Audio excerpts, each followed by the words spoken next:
Hi friends. அது ஒரு gated community. அங்கே சாயங்கால நேரங்கள்ல அல்லது விடிய காலையில இந்த வாக்கிங் டைம்ல எல்லாம் அங்கே இருந்த பார்க்கில் ஒரு 10, 12 பேர் உட்காந்து பேசுவாங்க. சும்மா கதை பேசுவாங்க. அதில் லேடீஸ் இருப்பாங்க, ஜென்ட்ஸ் இருப்பாங்க. ஆனா முக்கியமா என்னன்னா, எல்லாருமே ரிட்டயர்ட் ஆனவங்களா இருப்பாங்க. நல்ல நல்ல பதவிகள்ல இருந்து ரிட்டயர்ட் ஆனவங்களா இருப்பாங்க. அவங்கலாம் வந்து உட்காந்து பேசுறாங்க. அப்போ ஒரு வாரமா புதுசா ஒருத்தர் அதில வாக்கிங் போறாரு. அ அவர வந்து எப்படியாவது கூப்பிட்டு பேசணும். அவர பார்த்தா வயசானவரா தெரியுது. அதனால கூப்பிட்டு பேசணும்னு சொல்லி ட்ரை பண்ணி, அவங்க வந்து அவர கூப்பிட்டு ஹலோ சொல்லி கூப்பிட்டு பேசுறாங்க. "சார் நீங்க யாரு? எந்த பிளாக்கு? புதுசா வந்திருக்கீங்களான்னு." அவரு உடனே சொல்றாரு, "ஒரு சென்ட்ரல் கவர்ன்மெண்ட் ஆஃபீஸ சொல்லி நான் அதில வந்து டைரக்டரா இருந்தேன். ரிட்டயர்ட் ஆயிட்டேன். டெல்லியிலேருந்து இப்ப இங்க வந்திருக்கேன். நான் வந்து இங்க தான் இருக்கிறேன். இந்த பிளாக்ல." அப்படின்னு சொல்றாரு. "சரி சார், நாங்க எல்லாருமே ரிட்டயர்ட் பெர்சன்ஸ் தான். நீங்க எங்க கூட இனிமே ஜாயின் பண்ணிக்கோங்க." அப்படின்னதும் அவரு அத வந்து அவ்வளோ ஃப்ரெண்ட்லியா எடுத்துக்கல. எப்பவுமே வந்து இவங்கள பார்த்துட்டோம், கை காமிச்சுட்டு அவர் பாட்டுக்கு போயிடுவாரு. அப்போ மத்தவங்களுக்கெல்லாம் ரொம்ப சந்தேகம். "ஏன் இவர் நம்ம கூட பேச மாட்டேங்கிறாரு?" அப்படின்னு சொல்லி.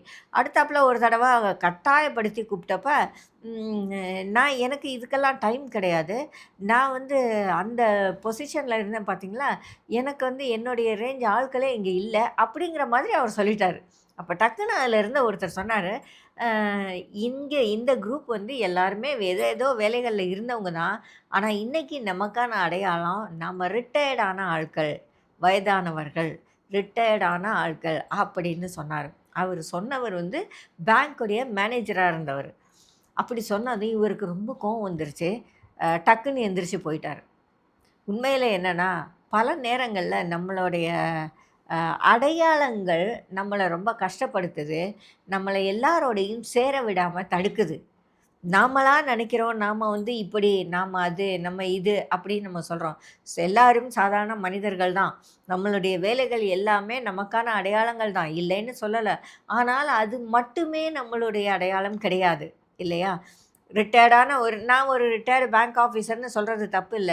ஆனா கடைசி வரைக்கும் நான் பேங்க் ஆஃபீசர் கெத்துலயே தான் இருப்பேன். யார் கூடயுமே பேச மாட்டேன். அப்படின்னு சொல்றதுல அர்த்தம் இல்ல. இல்லையா? என்ன ஆகும்? எல்லாருமே நம்மள விட்டு ஒதுங்கி போயிடுவாங்க. கடைசியில நாம தான் தனியா இருப்போம். ஆகையினால நீங்க யாராவும் இருந்திருக்கலாம். எந்த பெரிய பதவியிலேயும் இருந்திருக்கலாம். ரிட்டயர்ட் ஆகி வந்துட்டீங்க அப்படின்னா, எல்லாரோடையும் ஃப்ரெண்ட்லியா இருங்க. உங்களுடைய அடையாளங்கள் உங்கள வந்து தனிப்படுத்தக்கூடாது. எல்லாரோடையும் சேர்ந்து இருக்கிறவங்களா உங்கள மாத்தணும். ஆகையினால உங்களோட அடையாளங்கள் உங்களுடைய சொத்தாவோ, அல்லது உங்களுடைய மிகப்பெரிய பலமாவோ நெனச்சுக்கிட்டு, உங்களை விட்டு மத்தவங்க எல்லாரையும் பிரிச்சிடாம பாத்துக்கோங்க.